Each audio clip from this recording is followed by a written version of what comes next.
ژووری بازرگانی پیشسازی سلێمانی بە تەنسیق لەگەڵ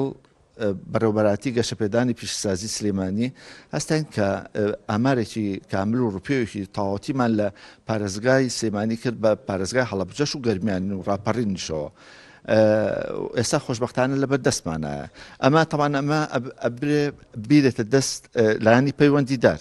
تامان ئێمە لە پارەوە یاومانە تێ بۆی دراسی لەسەر بکەن و دراسی لەسەرکەن و تەختی دەدانن بۆی چۆنێتی پێشخستنی کەتی تایبەت تاوان تۆ کە کەتی تایبەت پێشەخی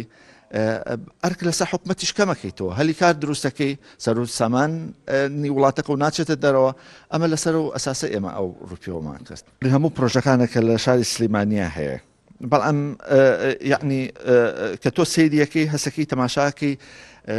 نیوەی زیاتری لە کار کەوتووە لە کار کەوتووە ئەسبابی خۆی هەیە لە کار کەوتووە بۆچی ئیشناکە ئەسبابی خۆی هەیە یعنی ئەمە با بڵێن ژمارەی تەواوەتی پرۆژەکانە کارگە و کۆمپانیا پیشسازیەکان 1970 کارگە و کۆمپانیای پیشسازی هەیە پرۆژەی بچووک 1697 هەیە پرۆژەی پیشەی 1945 هەیە پرۆژەی وەبەرهێنان پرۆژەی گەورن کە 48 هەیە کۆی گشتەکەی 3677 ئەمە لە دوای ئەمە بەکو ڕقم ئەمە وەکو ژمارەیە بەڵام حەقیقی کە لە ئیشکردنە زۆر کەمترە لەو ژمارانەی کە دابین کراوە هیچی لە 120 و 130 و ئەمە ئامارەکانمان بە کامیل لایە